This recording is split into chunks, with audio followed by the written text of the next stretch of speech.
En la cena de Navidad, mi nuera me dio un trapeador. «Deje de fingir que está enferma y limpie», me gritó. Mi hijo añadió: «Deje de usar la edad como excusa. Comes gratis todos los días, complace a los invitados por nosotros». Esa noche, guardé mi ropa en una maleta y desaparecí. Pero lo que hice al día siguiente los dejó pálidos del miedo. 68 años tengo. 68 años de vida, de trabajo, de dar todo por mi familia. Y esa Nochebuena, frente a 12 personas que reían y brindaban con ponche, mi nuera Vanessa me entregó un trapeador envuelto en papel navideño. Al principio, pensé que era una broma de mal gusto, pero cuando arranqué el papel dorado y vi el palo de madera, el mechudo gris, el olor a químico barato, sentí cómo se me vaciaba el estómago. Las risas se apagaron. Alguien tosió incómodo. Vanessa me miraba con esos ojos brillantes, esperando mi reacción como quien espera que un animal haga un truco. «¿Qué es esto?», susurré. «Un regalo útil, Amalia», dijo ella, pronunciando mi nombre como si escupiera una semilla. «Porque ya es hora de que deje de fingir que está enferma y limpie esta casa como debe ser». El mundo se detuvo. Sentí todas las miradas clavadas en mí.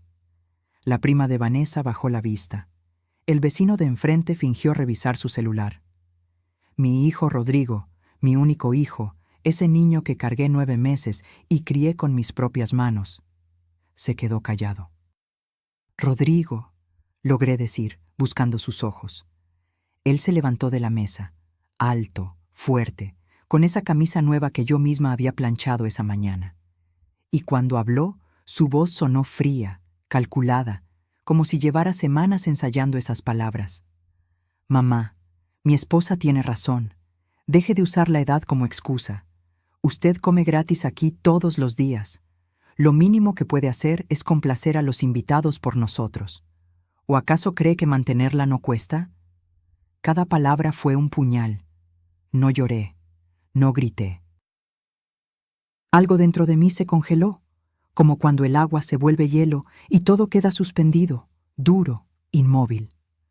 Tomé el trapeador con manos temblorosas, asentí con la cabeza y me levanté de la mesa. «Disculpen», murmuré. «Voy a mi cuarto». Nadie me detuvo. Caminé por ese pasillo que había recorrido 1000 veces en los últimos 3 años. Pasé frente a las fotos familiares donde yo todavía sonreía. Entré a ese cuarto pequeño al fondo de la casa, el que antes era la bodega, el único espacio que me habían permitido ocupar cuando enviudé y mi hijo me ofreció vivir con ellos. «Te necesitamos, mamá», había dicho Rodrigo con lágrimas en los ojos cuando murió su padre. «No puedes quedarte sola. Ven con nosotros. Somos familia». Familia. Cerré la puerta y miré alrededor. Una cama individual pegada a la pared, un buró con mi rosario y la foto de mi difunto esposo, Sebastián. Un closet diminuto donde mi ropa colgaba apretada. En las paredes, manchas de humedad que nadie había reparado porque ese cuarto no es prioridad. 3 años viviendo ahí, 3 años siendo invisible. Y esa noche, mientras afuera seguían brindando y riendo como si nada hubiera pasado, saqué mi maleta vieja del closet. Esa maleta de tela desgastada que usé en mi luna de miel hace 46 años, cuando Sebastián me llevó a Veracruz y bailamos en la playa hasta que salió el sol. Empecé a doblar mi ropa, despacio, con cuidado. Cada prenda era un recuerdo. El suéter que usé cuando nació Rodrigo, la blusa que me puse en su graduación, el rebozo que Sebastián me regaló en nuestro aniversario número 25. Las manos me temblaban, pero no de tristeza. Temblaban de rabia, porque mientras doblaba, recordaba. Recordaba cada desaire, cada comentario, cada mirada de desprecio que había soportado desde que puse un pie en esa casa. Recordaba cuando Vanessa me prohibió usar la sala. «Es para las visitas, no para que usted se siente ahí con su tejido». Recordaba cuando me gritó porque usé su shampoo. «Cuesta 300 pesos, Amalia. Use el que está en oferta». Recordaba cuando me hizo comer en la cocina porque en el comedor solo comemos los que trabajamos. Recordaba a Rodrigo viendo todo eso y callando. Y de pronto, mientras metía mi cepillo de dientes en una bolsa, algo cayó del fondo del closet. Una caja de lata oxidada que había olvidado por completo. La caja donde guardaba documentos importantes. La abrí. Adentro estaban papeles amarillentos, fotografías viejas, recibos, y un sobre manila con el sello de un notario. Lo abrí con dedos temblorosos. Escrituras. Escrituras de un terreno en la zona norte de la ciudad, el terreno que mis padres me dejaron cuando murieron hace 30 años. El terreno que quedó en trámites legales interminables porque mi hermano había peleado la herencia, y yo, cansada y enfocada en mi familia, simplemente lo olvidé. ¿Cuántos años había pasado ese terreno abandonado? No lo sabía. Pero mientras leía esos papeles, algo se encendió en mi pecho. Una chispa. Una pregunta. ¿Y si ese terreno todavía existía? ¿Y si valía algo? Guardé los documentos en mi bolso. Terminé de empacar. Eran las 2 de la madrugada cuando cerré la maleta y me senté en la cama por última vez. Afuera, todo estaba en silencio. Los invitados se habían ido. Rodrigo y Vanessa seguramente dormían en su cama king size, en su recámara con aire acondicionado, en su mundo donde yo no importaba. Me puse mi abrigo, tomé mi maleta, colgué mi bolso del hombro y salí. No dejé nota, no dije adiós, no hice ruido al cerrar la puerta. Simplemente desaparecí. Mientras caminaba por la calle vacía, jalando mi maleta por el pavimento frío, miré hacia atrás una sola vez. La casa estaba oscura. Las luces navideñas parpadeaban en la ventana como si todo estuviera perfecto. Pero yo sabía la verdad. Y en ese momento, bajo las estrellas de esa madrugada de Navidad, juré que nunca más volvería a ser invisible. Si esta historia te ha tocado el corazón, suscríbete al canal para seguir conociendo testimonios reales de vida, superación y dignidad, porque nadie merece ser tratado como menos. Y ahora, déjame contarte lo que pasó después de esa noche. ¿Qué descubrí al día siguiente que hizo temblar a mi hijo y mi nuera? Lo que encontré fue más que un simple terreno olvidado. Caminé 4 cuadras antes de que las piernas me fallaran. Me senté en la banquita de una parada de autobús, jalando aire como si hubiera corrido un maratón, la maleta a mis pies, el frío de diciembre mordiéndome los huesos. Y por primera vez en 3 años sentí algo que había olvidado: libertad. Dolía. Dios, cómo dolía. Pero era mía. Saqué mi celular con manos temblorosas. 3 de la madrugada. ¿A quién podía llamar a esta hora? Mis amigas del antiguo barrio hacía años que no me buscaban. Rodrigo se había encargado de alejarme poco a poco. Mamá, esas señoras solo hablan puras chismes. Mamá, mejor quédate en casa, ya está oscuro. Vanessa había sido más directa. Si va a salir, avíseme. No quiero que ande de metiche diciéndole a la gente cómo vivimos aquí. Marqué el único número que sabía de memoria. Mi hermana menor, Socorro, contestó al 5.º timbrazo, con voz dormida y alarmada. ¿Bueno? ¿Quién habla? Soy yo, Coco. Silencio. Luego un grito ahogado. ¿Amalia? ¿Qué pasó? ¿Estás bien? ¿Te hicieron algo? Necesito... Se me quebró la voz. Necesito un lugar donde quedarme. ¿Dónde estás? En la calle Morelos, cerca de la casa de Rodrigo. No te muevas, voy por ti. Socorro llegó 20 minutos después en su viejo Chevy rojo, el mismo que su esposo Gerardo le regaló hace 15 años. Se bajó del coche como una tormenta, envuelta en una bata floreada y con el cabello revuelto. Me abrazó tan fuerte que casi no podía respirar. Te juro que voy a matar a ese hijo tuyo, susurró en mi oído. No respondí, porque en ese momento, si hubiera hablado, me habría derrumbado. El camino a su casa fue silencioso. Socorro vivía del otro lado de la ciudad, en una colonia más modesta pero llena de vida. Calles estrechas, casas pintadas de colores, perros ladrando en las azoteas. Todo lo contrario al fraccionamiento privado donde vivía Rodrigo, con sus jardines perfectos y sus rejas eléctricas. Cuando llegamos, Gerardo ya tenía café caliente esperando. Me sentó en su mesa de cocina, me puso una cobija sobre los hombros y no hizo preguntas. Solo me apretó la mano. «Aquí estás segura, Amalia». Socorro se sentó frente a mí, con los ojos brillantes de furia contenida. «Cuéntame todo, y no te atrevas a defenderlo». Entonces hablé. Le conté los 3 años. No solo la humillación de esa noche, sino todo lo demás. Las migajas que me daban de comida mientras ellos pedían sushi de 2,000 pesos. Las veces que Vanessa revisaba mi closet para asegurarse de que no estuviera robando. El día que me enfermé, y Rodrigo me dijo, «Si va al doctor, págueselo usted. Nosotros no somos su seguro médico». Le conté cómo me levantaba a las 5 de la mañana para limpiar la casa antes de que ellos despertaran. Cómo cocinaba, lavaba, planchaba. Cómo una vez Vanessa tiró toda mi comida del refrigerador porque ocupa mucho espacio y huele feo. Le conté que hacía meses que no compraba ropa nueva, que mis zapatos estaban rotos, que había vendido mis aretes de oro para pagar una medicina cuando me dio gripa, y Rodrigo se negó a darme dinero.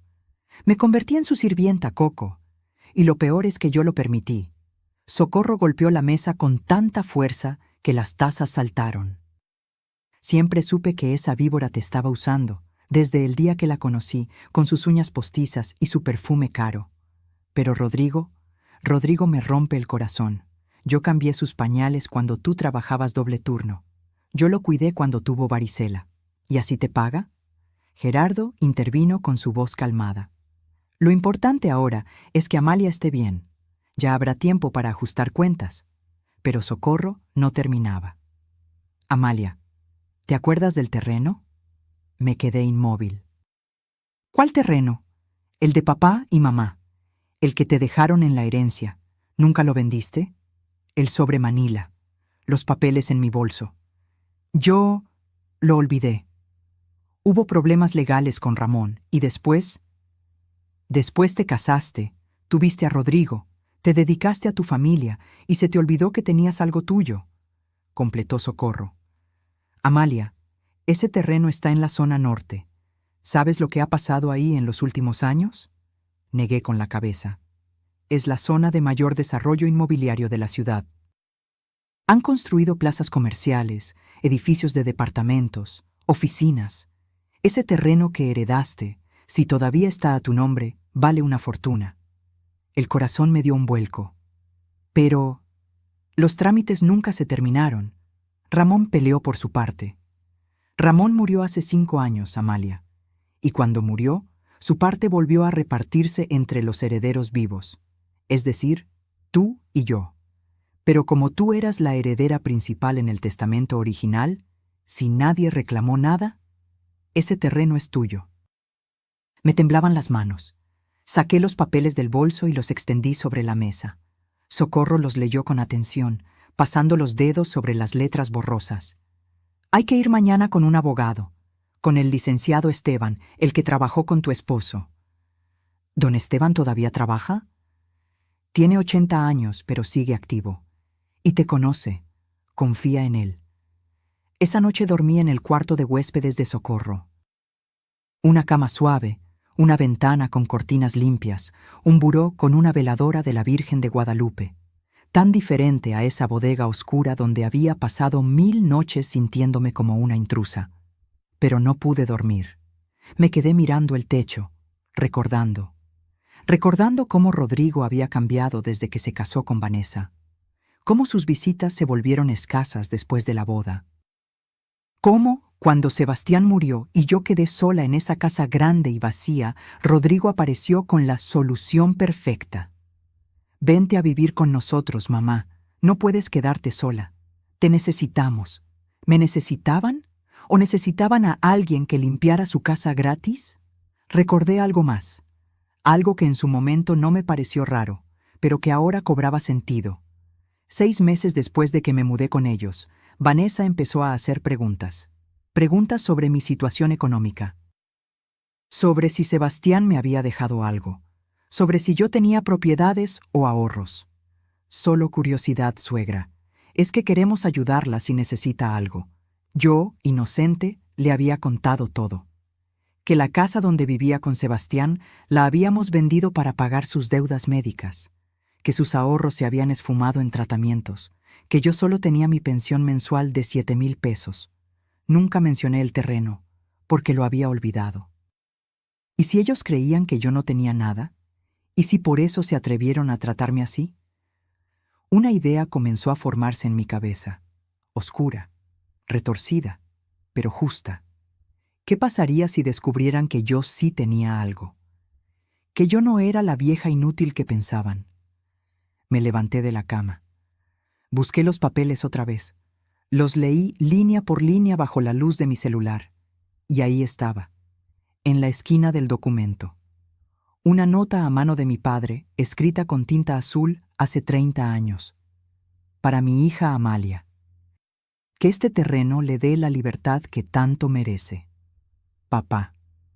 Él siempre supo que yo necesitaría algo mío, algo que nadie pudiera quitarme. Apagué la luz, me acosté, y por primera vez en años dormí sin ese peso en el pecho, porque algo estaba claro. Mi vida estaba a punto de cambiar. Al día siguiente, cuando entré al despacho del licenciado Esteban, nunca imaginé que las noticias serían mucho más grandes de lo que esperaba. Y tampoco imaginé que mi hijo ya había estado ahí, buscando información sobre mí. El despacho del licenciado Esteban estaba en el segundo piso de un edificio viejo del centro, de esos con escaleras de mármol desgastado y puertas de madera maciza. Socorro subió conmigo, tomándome del brazo como si temiera que fuera a desvanecerme. No estaba nerviosa, estaba hambrienta de respuestas, de justicia. De saber que mi vida no había sido solo un desperdicio de años sirviendo a gente que no me valoraba. La recepcionista, una muchacha joven con lentes modernos, nos hizo pasar de inmediato. El licenciado Esteban se levantó de su escritorio con esfuerzo, apoyándose en un bastón elegante. 80 años, pero la mirada seguía siendo afilada como un cuchillo. Amalia Montes de Herrera, dijo con voz ronca.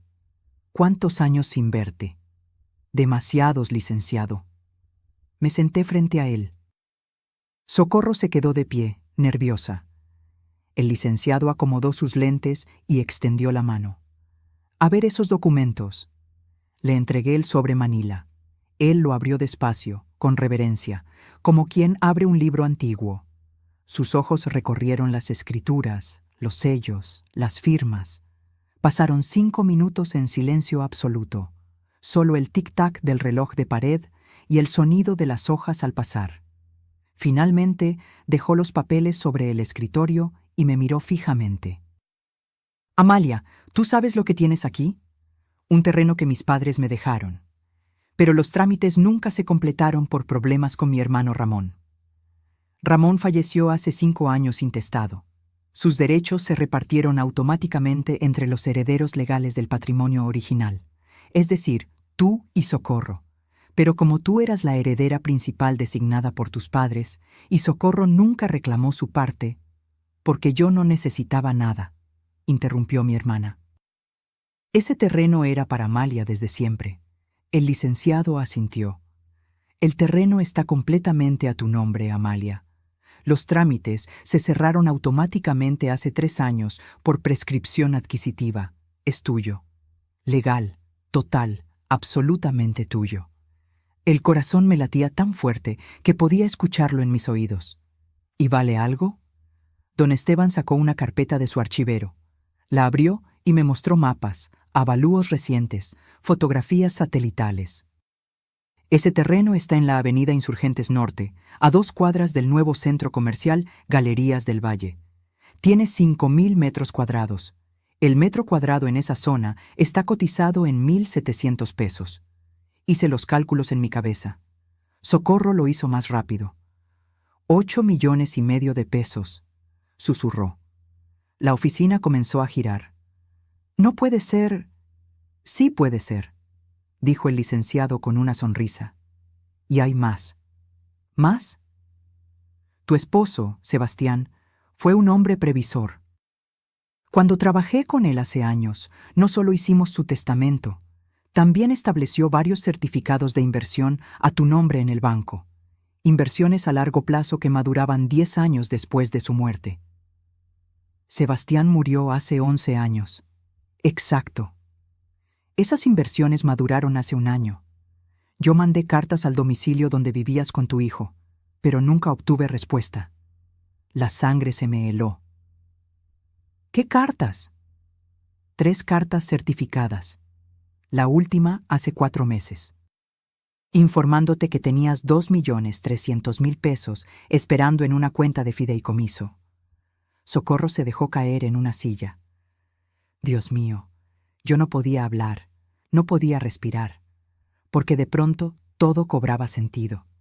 Licenciado, mi hijo Rodrigo, ¿vino a verlo? Don Esteban frunció el ceño. Sí, hace 4 meses, justo después de la última carta. Dijo que venía en tu representación porque tú estabas delicada de salud. Quería saber sobre tu situación financiera. ¿Y qué le dijo? Nada. Le expliqué que esa información solo podía dársela a ti directamente. Se molestó, insistió, me amenazó con demandas. Pero yo fui muy claro. Esos documentos son confidenciales. Solo tú podías acceder a ellos. Las piezas del rompecabezas comenzaron a encajar. 4 meses atrás. Justo cuando el trato en la casa empeoró, cuando Vanessa comenzó a ser más cruel, cuando Rodrigo dejó de mirarme a los ojos, cuando empezaron las indirectas sobre el gasto que representaba mantenerme. Ellos sabían. No sabían los montos exactos, pero sabían que yo tenía algo, y querían que me quedara ahí, sumisa, agradecida, invisible, hasta que muriera y pudieran heredar. Amalia, ¿estás bien?, preguntó Socorro, sacudiéndome del brazo. Sí, estoy... Respiré profundo. Estoy perfecta. Me levanté. Caminé hacia la ventana. Desde ahí podía ver el centro de la ciudad, el tráfico, la gente caminando con prisa, viviendo sus vidas. Y yo, que me había creído acabada, sin opciones, sin valor, tenía más de 10 millones de pesos esperándome. Licenciado, ¿qué necesito para acceder a ese dinero? Tu identificación oficial y firmar unos documentos. El proceso toma una semana. ¿Y el terreno? Ya es tuyo, pero si quieres venderlo, puedo contactar a compradores interesados. Tengo 3 empresas que han preguntado por propiedades en esa zona. Podrías tener el dinero en un mes. Me di la vuelta. Los miré a ambos. Quiero venderlo. Y quiero que nadie, absolutamente nadie, sepa de esto todavía. Socorro sonrió. Era una sonrisa que conocía bien. La misma que ponía cuando éramos niñas y planeábamos alguna travesura. ¿Qué estás pensando, hermana? Estoy pensando que mi hijo y mi nuera me creyeron pobre, débil e inútil. Y que es momento de enseñarles quién soy realmente. Don Esteban se reclinó en su silla, con los ojos brillantes de diversión. Sebastián me contó una vez que cuando te proponías algo, movías cielo y tierra. Veo que no mentía. Mi esposo me conocía bien. Firmé papeles durante 2 horas, autorizaciones, poderes, documentos bancarios. Cuando terminamos, el licenciado me estrechó la mano. En una semana tendrás acceso completo a tu dinero, Amalia, y en un mes, si todo sale bien con la venta del terreno, serás una mujer muy solvente. Salimos del despacho cuando el sol ya estaba alto. Socorro me abrazó en plena calle, sin importarle que la gente nos mirara. No puedo creerlo. No puedo creer que ese desgraciado de Rodrigo te haya tratado así sabiendo que tú tenías dinero. No sabía cuánto. Por eso fue a preguntar. ¿Y ahora qué vas a hacer? Me quedé pensando. El aire frío de diciembre me rozaba la cara. A lo lejos, alguien vendía tamales gritando. Una pareja joven caminaba tomada de la mano. La vida seguía para todos, y también para mí. Primero, voy a descansar, a procesar todo esto. Luego, voy a enseñarles que la peor decisión que tomaron fue subestimar a una madre herida. Socorro me miró con preocupación. No hagas ninguna locura, Amalia. No voy a hacer nada ilegal, Coco. Solo voy a darles una lección que nunca olvidarán. Esa noche, de vuelta en casa de mi hermana, me senté en el cuarto de huéspedes con mi celular en la mano. Tenía 52 llamadas perdidas de Rodrigo, 38 mensajes de WhatsApp. Los leí todos. Los primeros eran de enojo. ¿Dónde está? Deje de hacer dramas y regrese a la casa. Esto es ridículo. Es Navidad y nos está haciendo quedar mal. Si no regresa, no vuelva a pedir ayuda nunca. Luego cambiaron a preocupación fingida. Mamá, estamos preocupados. ¿Está bien? No importa lo que pasó, es Navidad. Regrese y lo hablamos. Vanessa se siente mal por lo que dijo. Fue el estrés de la cena. Y los últimos, de manipulación pura. Mamá, si no regresa, vamos a tener que reportarla como desaparecida. Está poniéndonos en una situación muy difícil. La gente está preguntando, ¿en serio nos va a hacer esto? Después de todo lo que hemos hecho por usted. No contesté ninguno. En cambio, abrí la cámara y me tomé una foto. Estaba sentada en una cama cómoda, con una taza de té caliente en las manos, una cobija sobre los hombros. Me veía cansada, sí, pero tranquila, en paz. Le envié la foto a Rodrigo con un solo mensaje. Estoy bien, no busques. Su respuesta llegó en segundos. ¿Dónde está? Necesitamos hablar. Apagué el celular, porque ya no tenía nada que hablar con él. Todavía no. Primero necesitaba recuperarme, sanarme, prepararme, y cuando estuviera lista, cuando tuviera todas las cartas en la mano, entonces sí, les enseñaría lo que se siente cuando alguien a quien amas te da la espalda. Pero lo que no sabía era que Rodrigo y Vanessa no se quedarían de brazos cruzados, y lo que hicieron después fue la gota que derramó el vaso. Pasaron 3 días. 3 días en los que no contesté una sola llamada. 3 días en los que Rodrigo bombardeó mi teléfono con mensajes cada vez más desesperados. 3 días en los que, por primera vez en años, dormí toda la noche sin despertarme con ansiedad. Socorro me cuidaba como si fuera de cristal. Me preparaba el desayuno, me acompañaba a caminar por el parque, me prestaba su ropa porque yo solo había empacado lo básico. Gerardo, su esposo, nunca preguntaba nada. Solo me apretaba el hombro cada vez que pasaba y decía, «Aquí estás en tu casa, Amalia». Pero la paz no dura cuando hay gente que no soporta perderte el control. El 4.º día, Socorro entró a mi cuarto con el celular en la mano y la cara desencajada. «Amalia, tienes que ver esto», me mostró su Facebook. Vanessa había publicado una foto mía. La foto que me habían tomado en la cena de Navidad, justo antes de que me dieran el trapeador. Yo estaba sentada a la mesa, con cara seria, los hombros caídos. Me veía exactamente como lo que era, una mujer cansada, envejecida, invisible. El texto decía, «Es difícil compartir esto, pero necesito desahogarme. Mi suegra abandonó nuestra casa en Nochebuena sin decir nada. La acogimos 3 años con amor, le dimos techo, comida, cuidados. Pero cuando le pedimos que colaborara con las tareas del hogar, algo normal en cualquier familia, se ofendió y se fue. Ahora no sabemos dónde está. Si alguien la ve, por favor avísenos. Estamos muy preocupados. Familia tóxica. Suegras problemáticas. Navidad». Tenía 143 comentarios. Leí algunos. La mayoría eran de apoyo a Vanessa. «Ay, amiga, qué horror. Las suegras siempre son un drama». Así son las señoras de esa generación. Creen que todo se les debe. Hiciste mucho aguantándola 3 años. Yo no hubiera podido.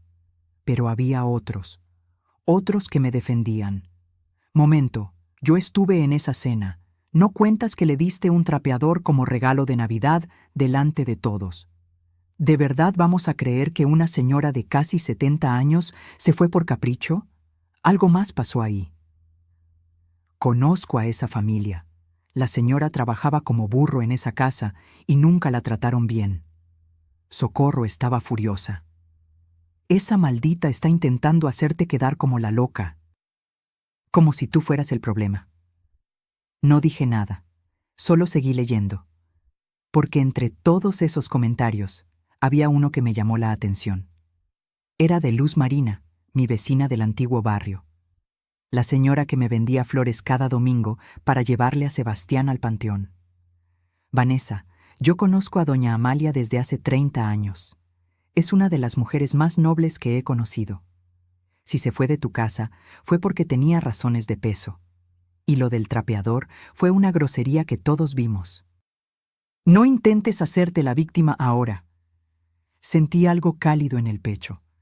Todavía había gente que me recordaba, que sabía quién era yo realmente. ¿Vas a responder?, preguntó Socorro.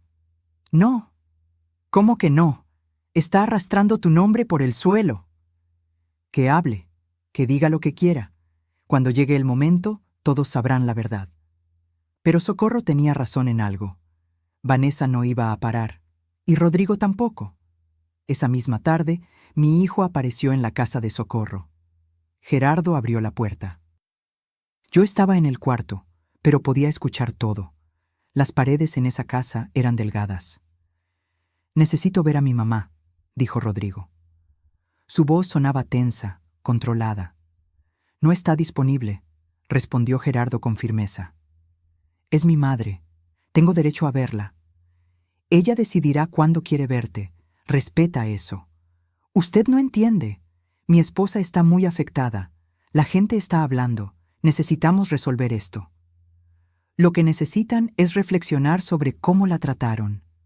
Hubo un silencio largo. Luego, la voz de Rodrigo cambió. Se volvió más baja, más peligrosa. Dígale que si no regresa, vamos a tener que tomar medidas legales. Socorro apareció en ese momento. La escuché desde el cuarto.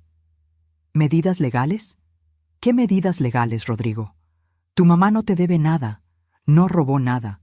No hizo nada malo. Se fue porque tú y esa mujer la trataron como basura. Usted no sabe lo que pasó en mi casa. Sé que le diste un trapeador en Navidad. Sé que la humillaste delante de todos. Sé que la trataste como sirvienta. ¿Quieres que siga? Mi esposa estaba estresada. Fue un malentendido. Un malentendido que duró 3 años. Rodrigo perdió la compostura. Mi madre se está portando como una niña caprichosa, todo por un maldito regalo. Es ridículo. Lo ridículo es que no entiendas por qué se fue. La voz de Socorro era hielo. Y ahora lárgate de mi casa antes de que llame a la policía. Esto no va a quedar así. Tienes razón. No va a quedar así. Escuché la puerta cerrarse con fuerza. Los pasos de Rodrigo bajando las escaleras. El motor de su camioneta arrancando. Socorro entró a mi cuarto. Tenía los ojos rojos, pero no de tristeza. De rabia.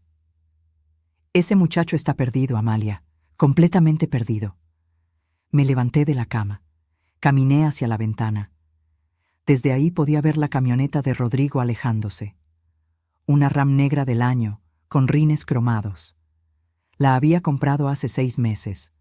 30,000 pesos de enganche, me había dicho. Pero valió la pena, mamá. Es importante dar buena imagen. Buena imagen. Mientras yo usaba zapatos rotos y comía sobras. Coco, ¿puedes prestarme tu computadora? ¿Para qué? Necesito buscar algo.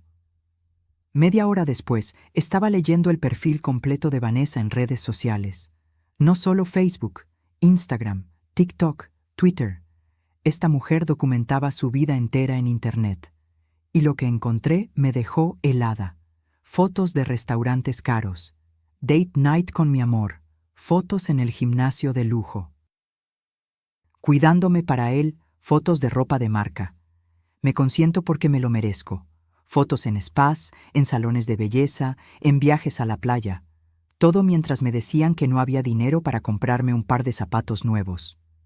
Pero había algo más, algo que me llamó la atención. En sus historias destacadas de Instagram había una sección llamada Nuestra casa. Entré, y ahí estaban, fotos del interior de la casa de Rodrigo, la sala que yo no podía usar, el comedor donde yo no podía sentarme, la cocina con electrodomésticos de acero inoxidable, y una foto en particular me partió el alma. Era mi cuarto, la bodega donde yo dormía. Pero en la descripción decía, Proyecto futuro, convertir este espacio en walk-in closet. Ya casi se desocupa. Ya casi se desocupa. Me estaban esperando a que muriera, o esperando sacarme. Socorro leyó sobre mi hombro y ahogó un grito. Esa maldita estaba planeando botarte. Cerré la laptop. Me quedé mirando la pared, y entonces algo dentro de mí cambió. Ya no sentía tristeza, ya no sentía dolor. Sentía furia, furia fría, calculada, letal. Coco, mañana voy a hacer algo. ¿Qué cosa? Voy a alquilar un departamento. ¿Para qué? Aquí estás bien. Porque necesito mi propio espacio. Y porque necesito que Rodrigo y Vanessa crean que sí estoy acabada. Que sí me fui porque no tengo a dónde ir. Que estoy vulnerable. Socorro me miró con los ojos entrecerrados. ¿Qué estás planeando? Justicia, hermana. Simplemente justicia. Esa noche, antes de dormir, abrí mi celular. Tenía un nuevo mensaje de Rodrigo. Ya no era amenazante ni fingidamente preocupado. Era directo. Mamá, sé que está con la tía Socorro. Solo quiero que sepa algo. La casa donde vivimos tiene una hipoteca de 3.200.000 pesos. Si no la pagamos en 3 meses, la perdemos. Vanessa y yo hemos hecho todo lo posible, pero ya no podemos más.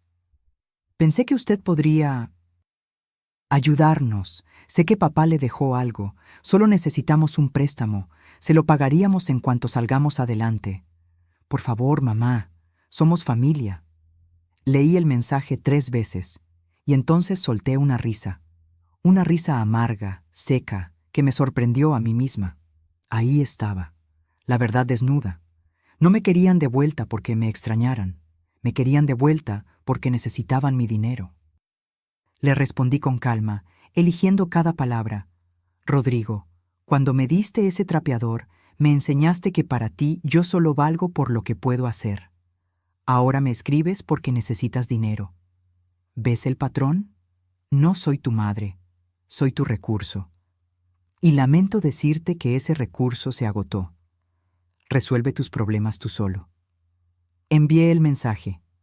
Apagué el celular. Y por primera vez en 3 años, dormí con una sonrisa en los labios. Pero lo que no sabía era que Rodrigo, desesperado, tomaría una decisión que cambiaría todo. Y cuando me enteré de lo que hizo, supe que ya no había marcha atrás. El departamento que alquilé estaba en una colonia tranquila, lejos del fraccionamiento de Rodrigo. Era pequeño, una recámara, una salita con cocina integrada, un baño completo. Nada lujoso, pero era mío. Las paredes eran blancas, las ventanas daban a un parque donde los niños jugaban por las tardes, y por primera vez en años podía respirar sin sentir que alguien me vigilaba. Me mudé con lo poco que tenía.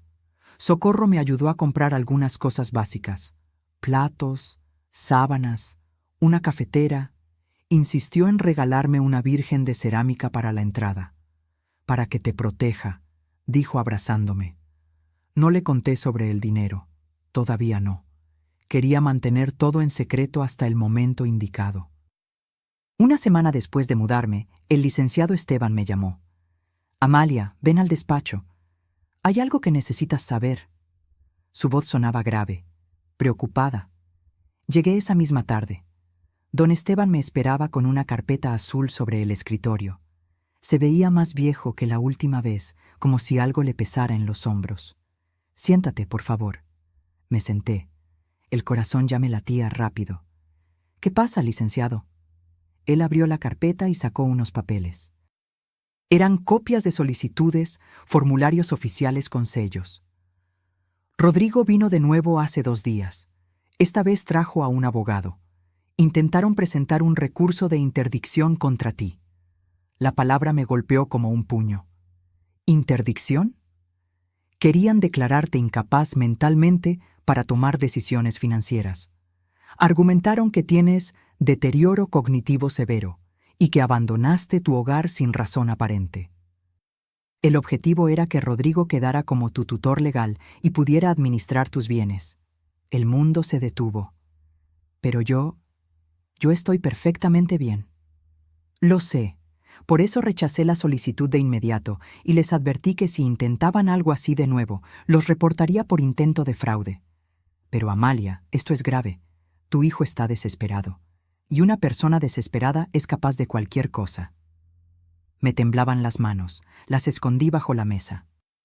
¿Por qué está tan desesperado? Don Esteban sacó más papeles, estados de cuenta, documentos del registro público. Investigué un poco, con tu autorización implícita como mi clienta. La casa donde vive Rodrigo tiene una hipoteca de 3.200.000 pesos con el banco.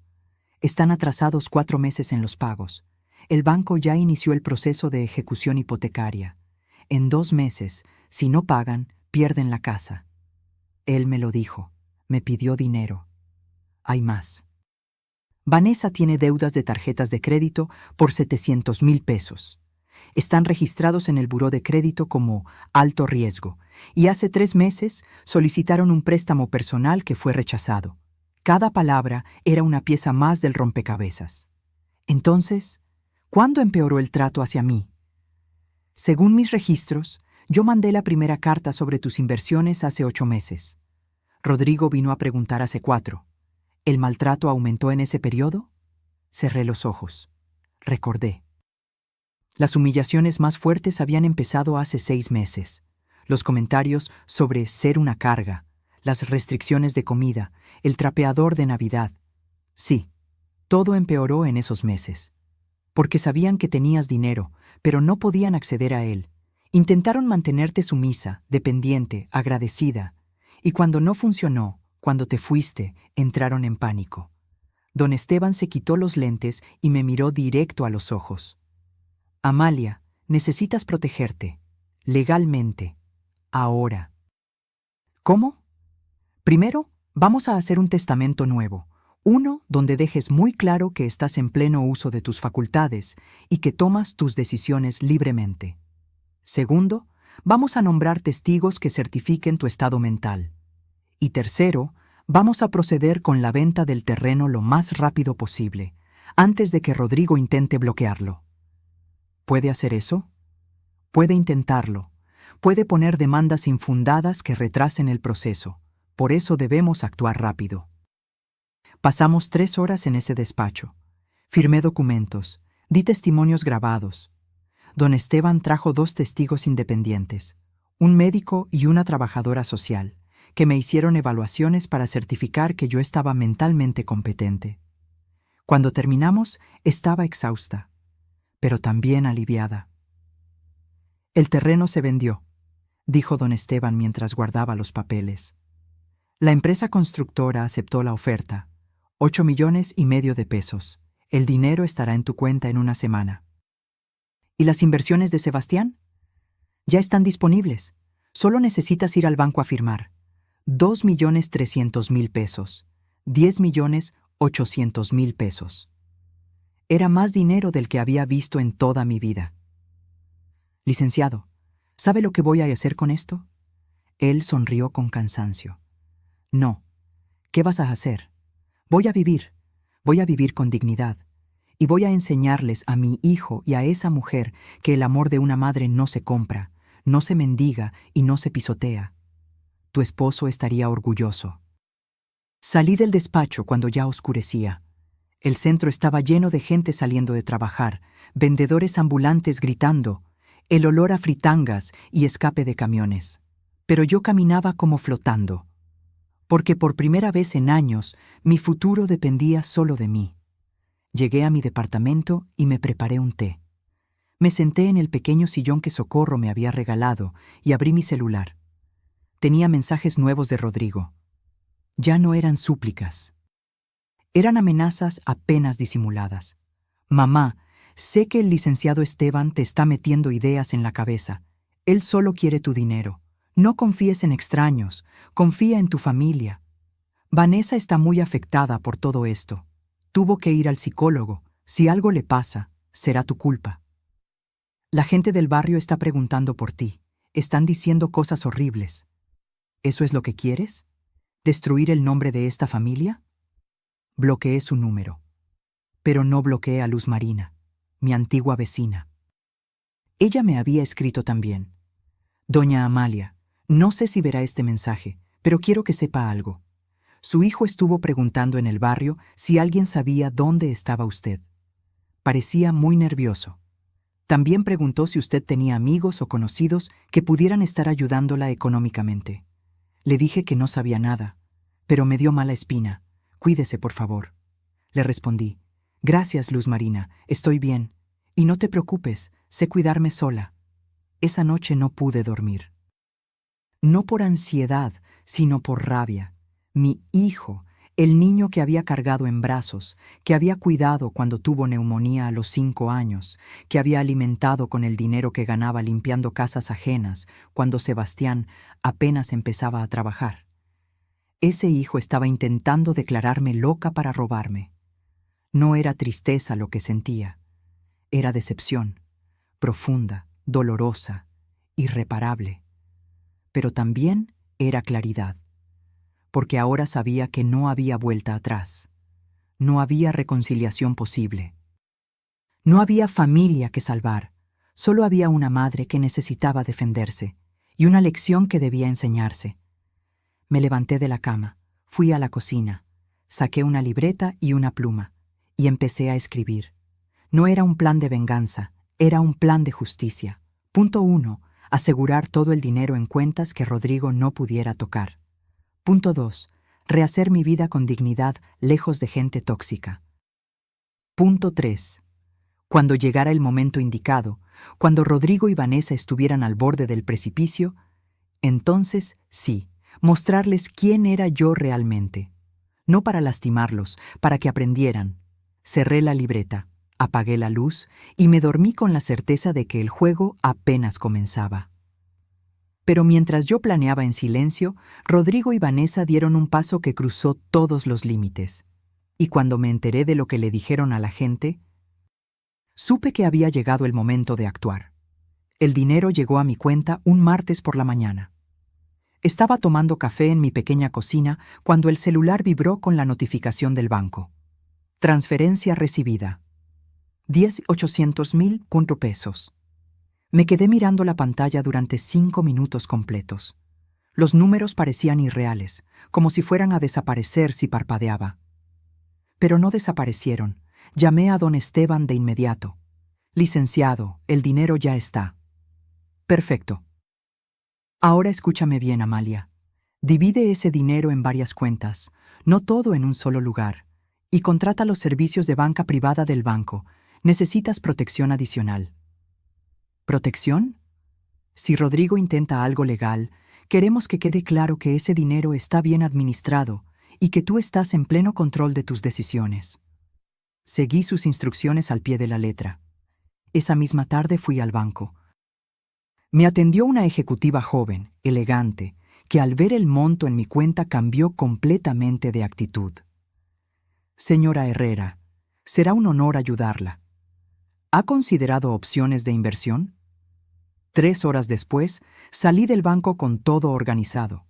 4 millones en inversiones a plazo fijo, 3 millones en una cuenta de ahorro con rendimientos, 2 millones en una cuenta corriente accesible y 1,800,000 en otra cuenta para gastos y emergencias. Me sentía poderosa. No por el dinero en sí, sino por la seguridad que me daba. La libertad. Caminé por el centro comercial cercano. Hacía años que no entraba a una tienda de ropa sin mirar los precios. Años que no me compraba algo simplemente porque me gustaba. Entré a una boutique. Una vendedora se acercó con sonrisa profesional.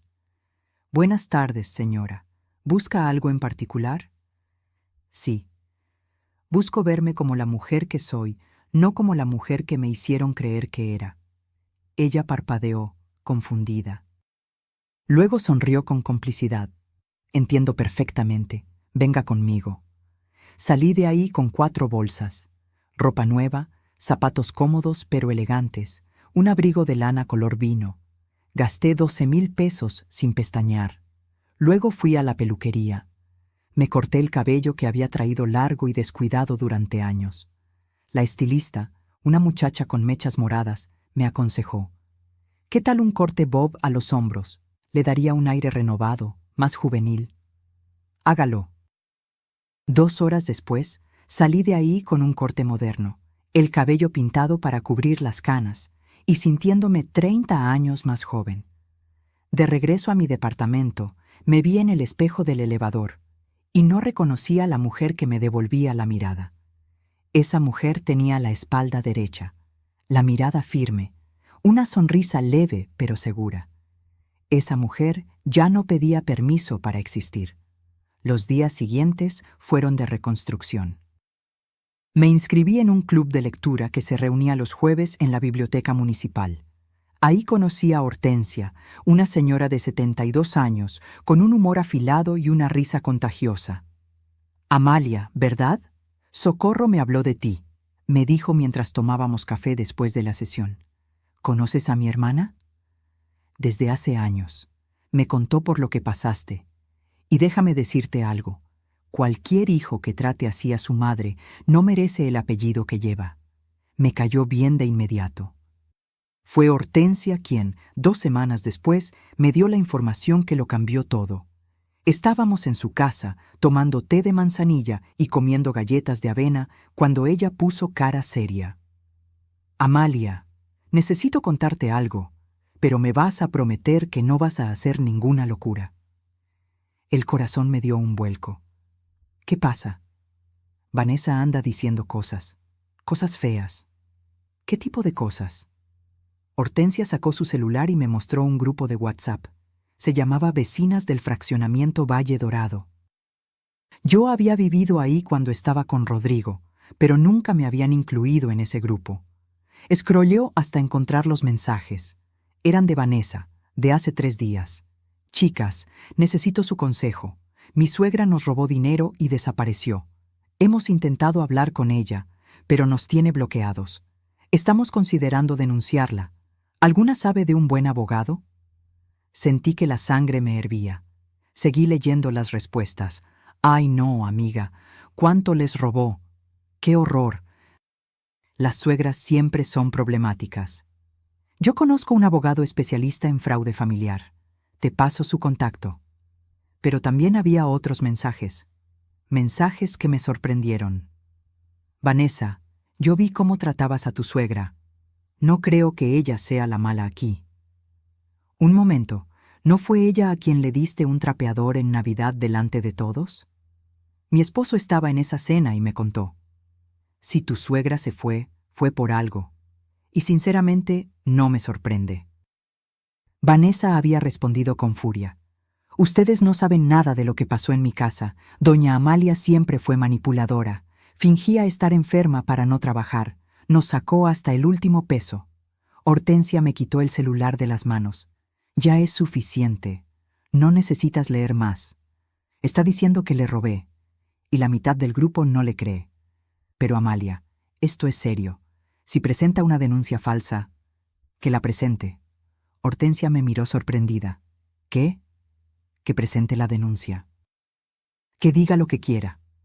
Porque cuando llegue el momento, voy a demostrarle a todos quién es la mentirosa. ¿Tienes pruebas? Sonreí. Una sonrisa fría que me sorprendió a mí misma. Tengo algo mejor. Tengo la verdad. Y tengo recursos para defenderla. Esa noche, de regreso en mi departamento, saqué la libreta donde había escrito mi plan. Le añadí un punto nuevo. Punto 4. Dejar que se hundan solos. No intervenir. Solo observar. Porque me había dado cuenta de algo. Rodrigo y Vanessa estaban tan desesperados que estaban cometiendo errores públicos, errores que los hacían verse exactamente como lo que eran, manipuladores en bancarrota. Al día siguiente, Socorro me llamó histérica. «Amalia, Rodrigo fue a mi casa y me amenazó». «¿Qué te dijo?» «Que si no le decía dónde estabas, iba a demandarme por encubrimiento». Le dije que se fuera al diablo. Gerardo casi lo saca a golpes. Está desesperado. ¿Y tú estás bien? Estoy perfecta, Coco. Mejor que nunca. Amalia, ese tono de voz me asusta. No te asuste, solo confía en mí. Colgué y me quedé mirando por la ventana. Afuera, los niños jugaban en el parque. Una pareja de ancianos caminaba tomada de la mano. La vida seguía su curso, ajena a los dramas personales. Mi celular vibró. Era un mensaje de un número desconocido. «Señora Amalia, soy el licenciado Torres, abogado de su hijo, Rodrigo Herrera. Me gustaría conversar con usted sobre una posible reconciliación familiar y discutir algunos asuntos patrimoniales pendientes. ¿Podríamos reunirnos?» Así que habían contratado un abogado. Le reenvié el mensaje a don Esteban. Su respuesta llegó en minutos. «No contestes. Cualquier comunicación será a través de mí. Ya me encargo». Esa noche dormí tranquila, porque sabía que Rodrigo estaba haciendo exactamente lo que yo esperaba: moverse con pánico, sin estrategia, dejando un rastro de evidencia de su desesperación. Y mientras él se hundía, yo me elevaba. Había pasado de ser la vieja invisible, la carga, la que comía gratis, a ser una mujer con recursos, con dignidad, con un plan. Y lo mejor de todo, ellos no tenían idea de lo que se les venía encima. Pero entonces, algo que no esperaba sucedió. Rodrigo tomó una decisión tan baja, tan rastrera, que supe que ya no había redención posible. Y fue en ese momento cuando decidí que había llegado la hora de enseñarles la lección que nunca olvidarían. El mensaje llegó un viernes por la tarde. No era de Rodrigo. Era de un número que reconocí de inmediato, aunque hacía años que no lo veía.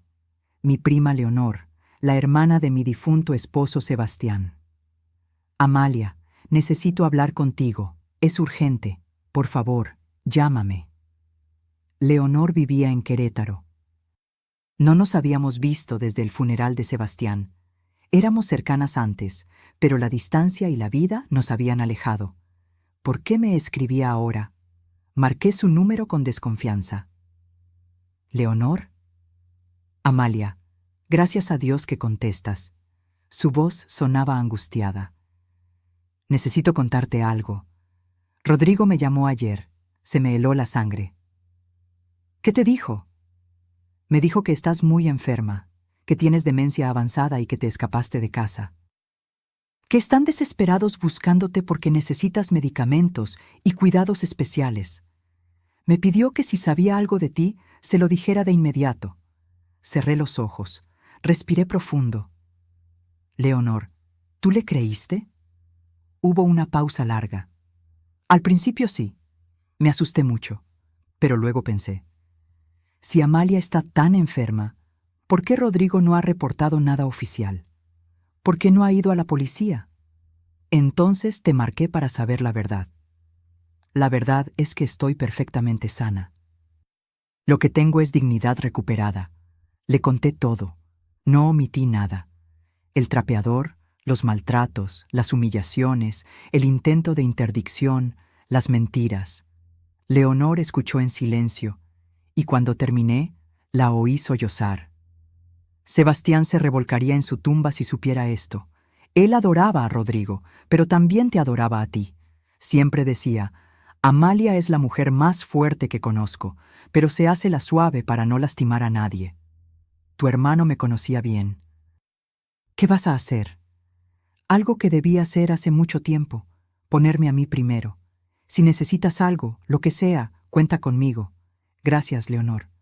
Pero estoy bien, mejor que nunca. Colgué y me quedé pensando. Rodrigo estaba llamando a todos nuestros conocidos, plantando la semilla de que yo estaba enferma, loca, incapacitada, preparando el terreno para justificar cualquier acción legal que quisiera tomar. Era inteligente, pero no tanto como creía. 2 días después, Rodrigo apareció en mi departamento. No sé cómo consiguió la dirección. Probablemente siguió a Socorro, o pagó a alguien para investigarme. Pero ahí estaba, tocando mi puerta un domingo por la mañana. Miré por la mirilla. Se veía demacrado, ojeroso. Había perdido peso. La camisa que traía estaba arrugada. No abrí de inmediato. Lo dejé tocar 3 veces más. Luego, con calma, descorrí el pestillo. Mamá. Su voz se quebró. Gracias a Dios que estás bien. No le devolví el abrazo que intentó darme. Me hice a un lado y lo dejé entrar. Mi departamento era pequeño pero digno, limpio, organizado, con flores frescas en la mesa. Un mundo completamente diferente a esa bodega donde me habían tenido. Rodrigo miró alrededor con ojos desorbitados. ¿Vives aquí? Sí, es mío, alquilado con mi propio dinero. Pero, ¿cómo? ¿De dónde sacaste para...? Siéntate, Rodrigo. Se sentó en el pequeño sofá. Yo me quedé de pie. No iba a darle la ventaja de la altura. ¿Qué quieres? Mamá, vengo a pedirte perdón. Empezaron a rodarle lágrimas. Sé que la cagamos. Sé que te tratamos mal. Vanessa estaba estresada con el trabajo, con los gastos de la casa. Y yo también estaba bajo mucha presión. Pero nunca quisimos lastimarte. ¡Qué actuación! Casi convincente. ¿Y el trapeador? Fue un error horrible. Vanessa ya lloró 1000 veces por eso. Está destruida. Ha ido al psicólogo, a terapia. Se da cuenta de que se equivocó. Ajá. Mamá, por favor. Somos familia. No podemos terminar así. Me senté frente a él. Lo miré a los ojos. Esos ojos que de niño me miraban con adoración y que ahora solo reflejaban desesperación. Dime la verdad, Rodrigo. ¿Por qué viniste realmente? Él bajó la mirada. Estamos en problemas. ¿Qué tipo de problemas? La casa, vamos a perderla. El banco ya nos dio el ultimátum. Si no pagamos 1.800.000 pesos en las próximas 3 semanas, ejecutan la hipoteca. Nos quedamos en la calle. Ahí estaba, la verdad desnuda. ¿Y qué esperas que haga yo? Rodrigo levantó la vista, y en sus ojos vi algo que me partió el corazón. No arrepentimiento, esperanza, esperanza de que yo lo salvara. Mamá, sé que papá te dejó dinero. El licenciado Esteban no quiso decirme cuánto, pero sé que hay algo. Solo necesitamos un préstamo. Te lo pagamos en cuanto salgamos adelante, te lo juro por Dios. ¿Y si no te lo presto? Mamá, somos tu familia, soy tu único hijo. Mi único hijo me dio un trapeador en Navidad y me dijo que comía gratis. Ya te pedí perdón por eso. Tu perdón no borra el dolor, Rodrigo. Se puso de pie, desesperado. Entonces, ¿qué quieres? ¿Que me arrodille? ¿Que te ruegue? Lo haré, lo que sea. Pero por favor, ayúdanos. Lo miré durante un largo momento. Y entonces hice algo que me sorprendió a mí misma. Fingí dudar. No sé, Rodrigo, es mucho dinero. Lo sé, pero te lo pagaremos, con intereses si quieres. Necesito pensarlo. ¿Cuánto tiempo necesitas? 1 semana. Se le iluminó la cara. Realmente creyó que lo había convencido. Gracias, mamá. Gracias. No sabes lo que esto significa para nosotros. Lo acompañé a la puerta. Antes de irse, intentó abrazarme de nuevo. Esta vez lo permití, pero sentí su abrazo como lo que era. La trampa de un cazador desesperado. Cuando se fue, llamé a don Esteban. Licenciado, Rodrigo vino a pedirme dinero. ¿Le dijiste que no? Le dije que lo pensaría. Silencio al otro lado. Amalia, ¿qué estás planeando? Voy a darles lo que quieren, pero con condiciones. ¿Qué tipo de condiciones? Las mías. Los siguientes días fueron de preparación meticulosa. Don Esteban y yo diseñamos un documento, un contrato de préstamo familiar con cláusulas muy específicas. Y un testamento nuevo, blindado, con testigos y certificaciones médicas que dejaban claro que yo estaba en pleno uso de mis facultades. También hice algo más, algo que me dolió, pero era necesario. Contraté a un investigador privado. Necesito que averigüe todo sobre la situación financiera de mi hijo y su esposa, le dije al hombre, un tipo de 50 años con cara de no sorprenderse de nada. Deudas, gastos, movimientos bancarios, todo lo que sea legal obtener. ¿Tiene algo específico que busque? Quiero saber si han mentido sobre algo, si hay gastos ocultos, si hay algo que no cuadre con su historia de víctimas. El investigador entregó su reporte 5 días después. Y lo que encontré me confirmó todo lo que necesitaba saber. Vanessa había gastado 120,000 pesos en el último año en tratamientos estéticos, ropa de marca y viajes. Rodrigo había comprado una motocicleta de 80,000 pesos hace 3 meses que escondía en casa de un amigo. Habían renovado completamente su recámara y baño principal con 200,000 pesos en acabados de lujo. Todo mientras me decían que no había dinero para comprarme zapatos. Guardé el reporte en una carpeta. Y esperé. El sábado, Rodrigo volvió. Esta vez con Vanessa. Ella traía un vestido sencillo, sin maquillaje, el cabello recogido, tratando de verse humilde, arrepentida. «Doña Amalia», dijo con voz temblorosa, «sé que no merezco su perdón. Lo que hice fue imperdonable, pero le juro que he cambiado. He ido a terapia, he trabajado en mí misma. Solo le pido una oportunidad de demostrárselo. ¡Qué gran actriz! Siéntense», dije. Se sentaron juntos en el sofá, tomados de la mano. La pareja perfecta en crisis. Saqué los documentos que don Esteban había preparado.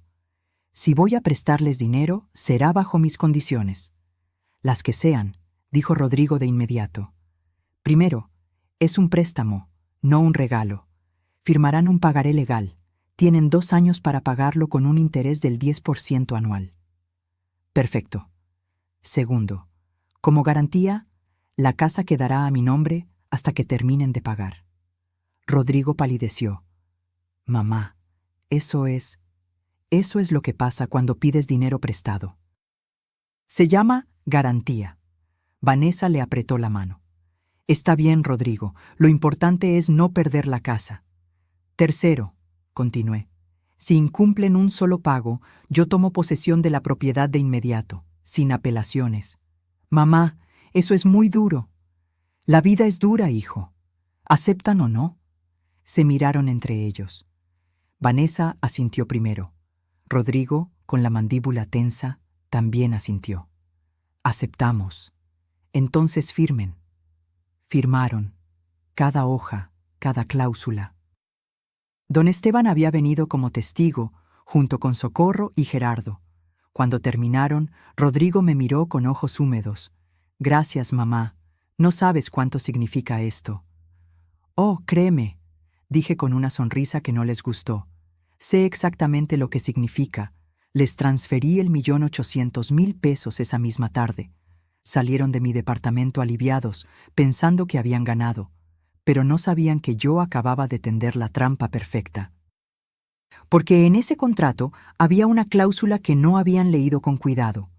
Una cláusula que decía: en caso de comprobarse que el deudor mintió sobre su situación financiera o realizó gastos suntuarios durante el periodo de endeudamiento, el préstamo se vuelve exigible de inmediato.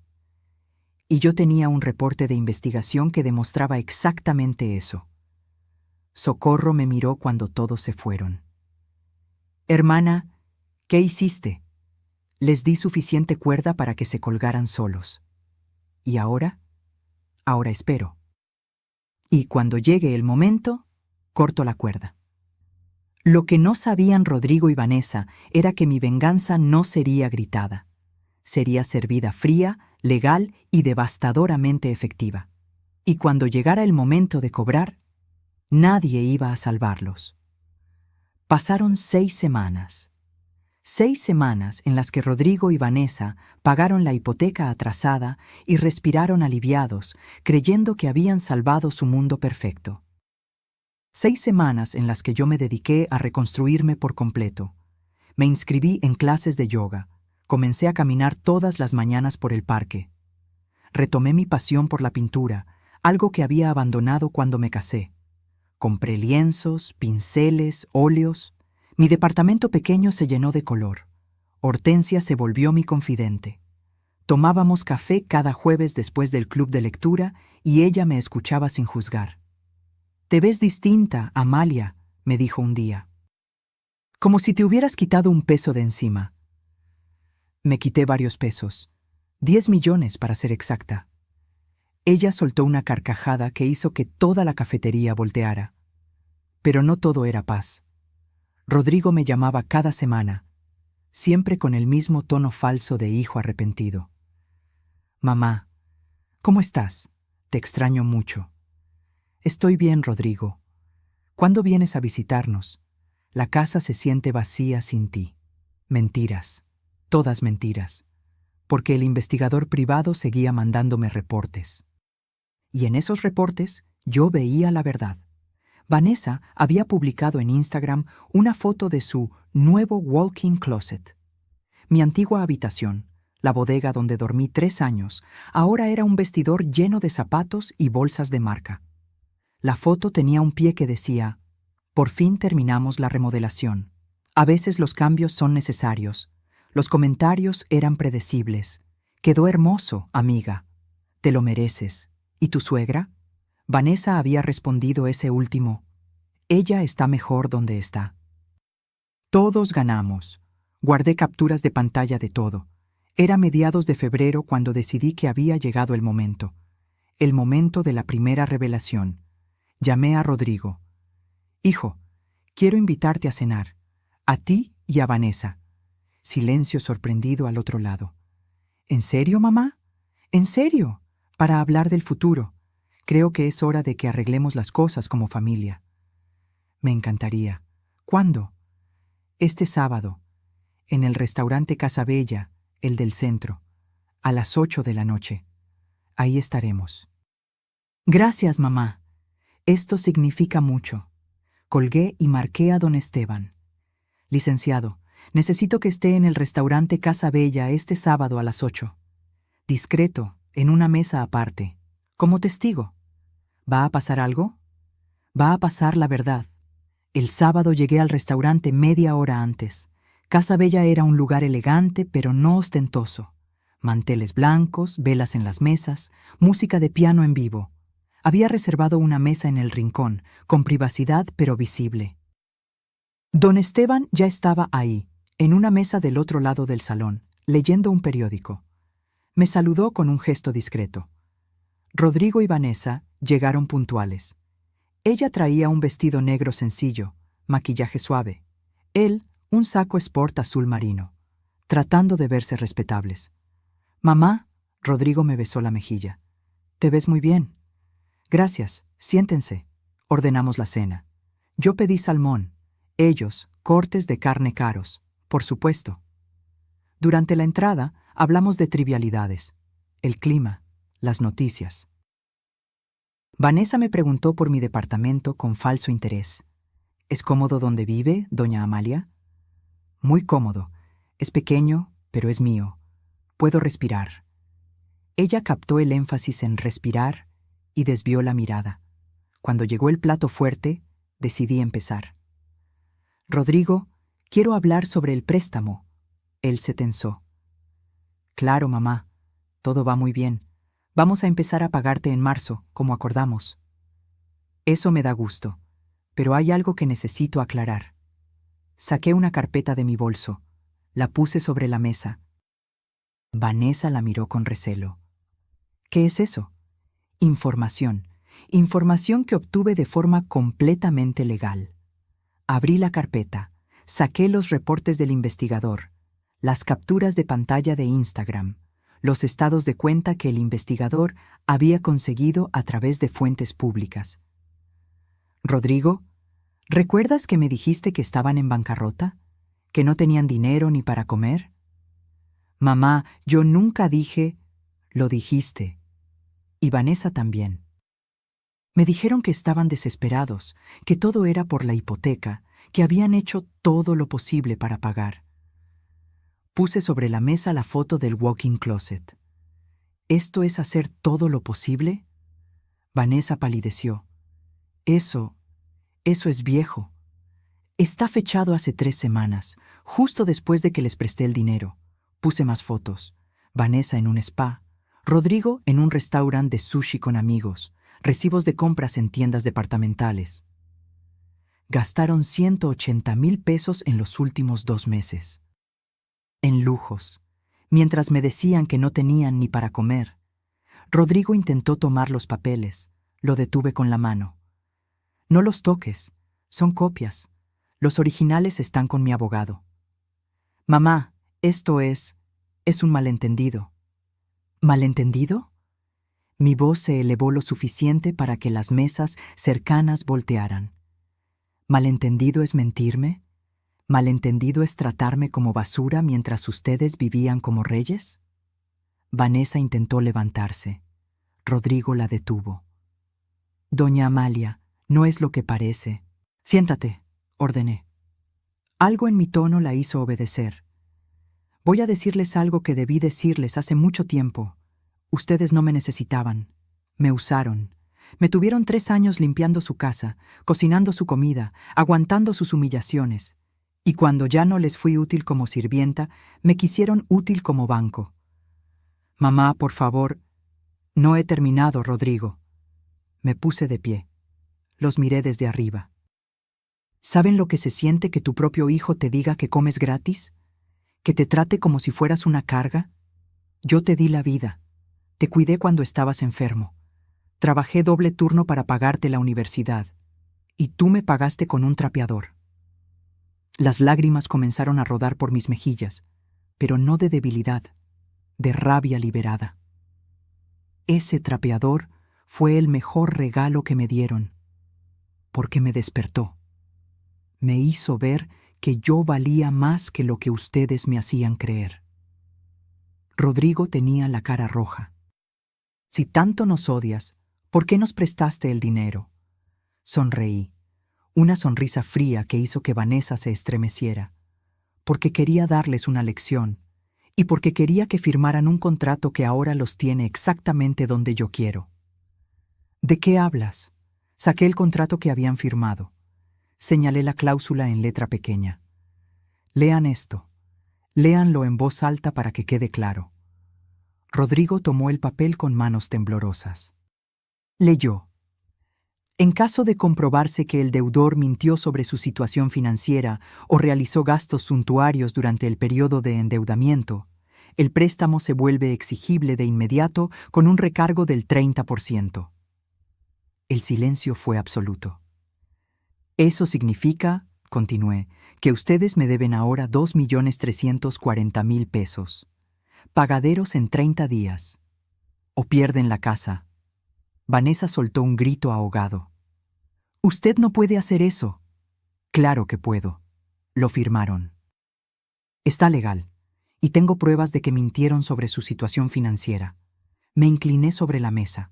Los miré fijamente a ambos. Pero ¿saben qué es lo más triste de todo esto? No es que me hayan mentido, no es que me hayan usado. Es que yo estaba dispuesta a perdonarlos. Realmente quería creer que mi hijo todavía tenía algo de la decencia con la que lo crié. Pero ustedes no cambiaron. Siguieron mintiendo, siguieron gastando, siguieron sin respetarme. Rodrigo intentó hablar. Le hice una señal de silencio. No he terminado. Porque hay algo más que necesitan saber. Me senté de nuevo. Crucé las manos sobre la mesa con calma. ¿Se acuerdan cuando fueron a ver al licenciado Esteban hace meses? Cuando Rodrigo intentó averiguar sobre mi situación financiera, Rodrigo se puso pálido. ¿Cómo sabes? Porque el licenciado Esteban es mi abogado, Rodrigo, y me contó todo. Me contó cómo intentaste declararme incapaz, cómo quisiste quedarte con mi dinero. ¿Cómo planeabas todo desde hace meses? Mamá, yo solo estaba preocupado por ti. ¡Mentira! Mi voz resonó en todo el restaurante. Estabas preocupado por tu hipoteca, por tus deudas, por mantener tu estilo de vida a costa mía. Vanessa se levantó de golpe. No voy a quedarme aquí escuchando esto. Vámonos, Rodrigo. Siéntate, Vanessa, dijo una voz desde atrás. Don Esteban se había acercado a nuestra mesa. Traía su maletín en la mano. «¿Quién es usted?», preguntó ella. «Soy el licenciado Esteban Morales, abogado de la señora Amalia Montes, y tengo aquí documentos que demuestran cada una de las acusaciones que ella acaba de hacer. Si intentan irse sin resolver esto, procederé legalmente de inmediato». Vanessa se dejó caer en la silla, derrotada. Rodrigo me miraba con una mezcla de odio y desesperación. «¿Qué quieres, mamá? ¿Dinero? ¿Venganza? ¿Vernos en la calle?». «Quiero que aprendan», respondí con voz firme. «Quiero que entiendan que el amor no se compra, no se mendiga y no se pisotea. Quiero que sepan lo que se siente estar contra la pared, sin opciones, dependiendo de la misericordia de alguien a quien lastimaste». Me puse de pie. Tomé mi bolso. «Tienen 30 días para pagarme. Si no lo hacen, pierden la casa. Y créanme, yo no voy a dudar». Pero no tenemos ese dinero», susurró Rodrigo. «No hay forma de conseguirlo en 30 días. Entonces tal vez debieron pensarlo antes de humillarme». Antes de tratarme como si no valiera nada, caminé hacia la salida. Don Esteban me siguió. Detrás de nosotros escuché el sollozo de Vanessa y la voz rota de Rodrigo. «Mamá, por favor». No volteé, porque por primera vez en mi vida yo no iba a salvar a nadie más que a mí misma. Pero lo que pasó en los siguientes días me demostró que había subestimado hasta dónde estaban dispuestos a llegar. Y cuando me enteré de su último movimiento, supe que la guerra apenas comenzaba. Los días después de aquella cena fueron un torbellino. Rodrigo me llamó 63 veces en una semana. Le cambié el número de teléfono. Entonces empezó a mandarme correos electrónicos. Bloqueé su dirección. Apareció en mi edificio. Le pedí al portero que no lo dejara subir. Pero donde Rodrigo fracasaba, Vanessa se volvía más peligrosa. Una semana después de la cena, Socorro me llamó a las 11 de la noche, histérica. «Amalia, tienes que ver esto». «¿Qué pasa?». Vanessa hizo un video. Un maldito video llorando en TikTok. Ya tiene más de 50,000 vistas. Me mandó el enlace. Lo abrí con el estómago revuelto. Ahí estaba Vanessa, sentada en su sala, con los ojos rojos e hinchados, el maquillaje corrido, hablando entre sollozos a la cámara. «Hola a todos. Nunca pensé que tendría que hacer esto, pero necesito que me escuchen. Mi suegra, a quien acogimos en nuestra casa por 3 años, nos está extorsionando. Nos prestó dinero para salvar nuestra casa y ahora está usando cláusulas abusivas para quitárnosla. Dice que mentimos, pero solo hemos tratado de sobrevivir. Mi esposo está destrozado. Yo estoy en terapia. No sé qué hacer. Si alguien conoce un abogado que nos pueda ayudar pro bono, por favor, escríbanme. No tenemos a dónde ir. Ayuda. Q familias tóxicas. Q's extorsión». Los comentarios eran una mezcla. «Ay no, amiga, qué horrible situación. Las suegras siempre son el problema». Pero también había otros. «Momento, ¿no eres la misma que le dio un trapeador a su suegra en Navidad? Algo no cuadra aquí. ¿Por qué no muestras el contrato que firmaste? Si firmaste algo, es tu responsabilidad. No culpes a otros». Me recosté en mi cama, respirando profundo. Vanessa estaba jugando la carta de la víctima pública. Era lista, pero yo había aprendido a ser más lista. Al día siguiente, fui al despacho de don Esteban con una propuesta.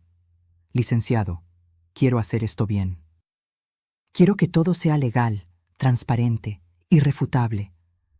«¿Qué tienes en mente?». «Quiero hacer una oferta final, una oportunidad real de que paguen, pero con testigos, grabaciones, todo documentado, para que cuando llegue el momento de tomar la casa, nadie pueda decir que no les di opciones». Don Esteban sonrió con aprobación. «Eres más inteligente de lo que ellos creen. Preparamos todo meticulosamente. Una reunión formal en el despacho, con escribano público presente, con todo grabado en video para efectos legales. Le mandé la citación a Rodrigo a través del licenciado. Reunión el viernes 10 de marzo a las 10:00 am en el despacho del LIC. Esteban Morales. Asistencia obligatoria según términos del contrato. Se discutirá propuesta de solución. Llegaron puntuales, pero se veían acabados. Rodrigo había perdido más peso. Tenía ojeras profundas. Vanessa traía el cabello recogido en una cola simple, sin maquillaje, ropa sencilla, intentando verse vulnerable.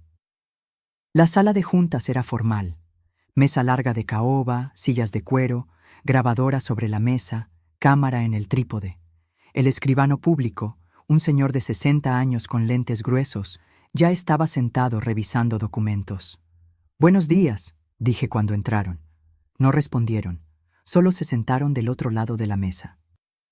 Don Esteban comenzó. «Estamos aquí para discutir la deuda pendiente de 2.340.000 pesos que los señores Rodrigo Herrera y Vanessa Campos tienen con la señora Amalia Montes. Esta reunión está siendo grabada para efectos legales. ¿Alguna objeción?» «Ninguna», murmuró Rodrigo. «Bien, señora Amalia, tiene la palabra». Me incliné hacia adelante, con las manos entrelazadas sobre la mesa.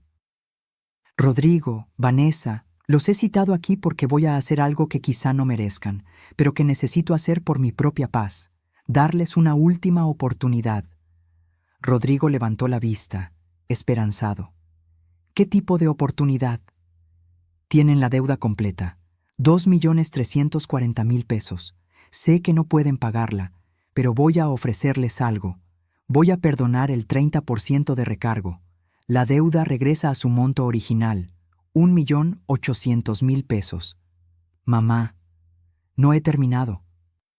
Tienen 90 días para pagar esa cantidad, 3 meses. Si lo logran, la casa vuelve a su nombre y yo me retiro completamente de sus vidas». «3 meses siguen siendo imposibles», dijo Vanessa con voz temblorosa.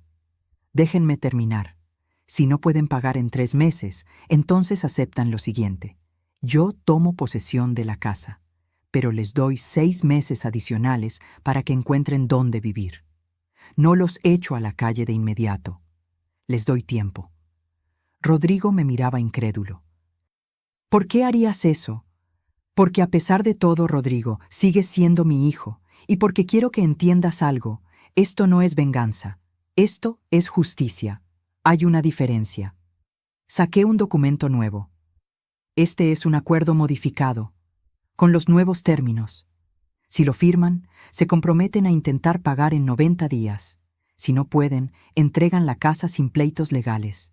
Y yo les ayudo económicamente durante esos 6 meses adicionales con 50.000 pesos mensuales para que renten algo digno». Vanessa ahogó un sollozo. «¿Por qué está haciendo esto?» «Porque yo no soy como ustedes. Yo no disfruto el sufrimiento ajeno, pero tampoco voy a permitir que me pisoteen nunca más». Don Esteban puso el documento frente a ellos. «Tienen 2 opciones. Firmar este acuerdo, que es generoso considerando las circunstancias, o ir a juicio, donde perderán definitivamente y sin ninguna consideración adicional». Rodrigo tomó el documento, lo leyó línea por línea. Las lágrimas comenzaron a rodarle por las mejillas. «No vamos a conseguir el dinero en 3 meses, mamá. Tú lo sabes». «Lo sé. Por eso este acuerdo es realista. Les estoy dando tiempo y apoyo para que salgan adelante. Pero la casa, Rodrigo, la casa ya no es suya. Eso es consecuencia de sus decisiones». «La casa donde pensábamos formar nuestra familia», susurró Vanessa. La miré directo a los ojos. «Esa casa donde me tuvieron en una bodega, donde me humillaron. Donde convertiste mi cuarto en tu closet antes de que siquiera me fuera. No me hables de familia, Vanessa. Tú no sabes lo que esa palabra significa». Ella bajó la mirada. Rodrigo tomó la pluma. Miró el documento durante un largo minuto. Luego, con mano temblorosa, firmó. Vanessa lo siguió. El escribano certificó las firmas. «Listo», dijo don Esteban. «Tienen 90 días a partir de hoy. 10 de junio es la fecha límite. Si para entonces no han pagado, procederemos con la transferencia de propiedad». Rodrigo se puso de pie. Me miró con una mezcla de dolor y algo que podría ser respeto. ¿Sabes qué es lo peor de todo esto, mamá? ¿Qué? Que tú tenías razón, sobre todo, y yo fui demasiado ciego para verlo. No eras ciego, Rodrigo, solo eras egoísta. Salieron del despacho en silencio. Cuando la puerta se cerró, don Esteban se reclinó en su silla. Fuiste generosa. Fui justa. ¿Y ahora? Ahora espero. Y vivo mi vida. Los siguientes 3 meses fueron los más tranquilos que había tenido en años. Me inscribí en clases de pintura en una galería local. Mi instructor, un artista joven llamado Mateo, me dijo que tenía talento natural. Vendí mi primer cuadro por 3,000 pesos. No era mucho, pero el sentimiento de crear algo con mis propias manos, algo que alguien valoraba, era invaluable. Hortensia se convirtió en mi mejor amiga. Viajamos juntas a Oaxaca por una semana. Comimos mole, compramos alebrijes, caminamos por las calles coloniales. Me sentí joven de nuevo. Socorro me visitaba cada domingo. Cocinábamos juntas, reíamos, recordábamos nuestra infancia.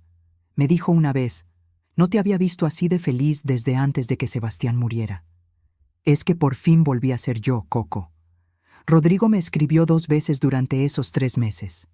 Correos electrónicos formales. Mamá, hemos estado ahorrando, pero es difícil. Solo quiero que sepas que lo estamos intentando. No respondí. No había nada que decir. El 9 de junio, un día antes de la fecha límite, don Esteban me llamó. Amalia, Rodrigo acaba de depositar 2 millones de pesos. Me quedé helada. ¿Qué? No sé de dónde sacó el dinero, pero lo hizo. Está completo. 2 millones. Te sobrepasó incluso la cantidad requerida. ¿Cómo es posible? Eso tendrás que preguntárselo a él. Llamé a Rodrigo. Contestó al primer timbrazo. Hola, mamá. ¿De dónde sacaste el dinero? Suspiró largo. Vendimos todo. La motocicleta, el coche de Vanessa, joyas, muebles. Pedí préstamos a amigos. Mi jefe me adelantó 6 meses de sueldo. Y vendimos el walk-in closet. Cada bolsa, cada zapato, cada cosa de marca, todo. Vanessa aceptó eso. Vanessa está en terapia real ahora. No por show, sino de verdad. Cuando vio que íbamos a perder todo, algo cambió en ella. O tal vez solo se dio cuenta de lo que realmente importa.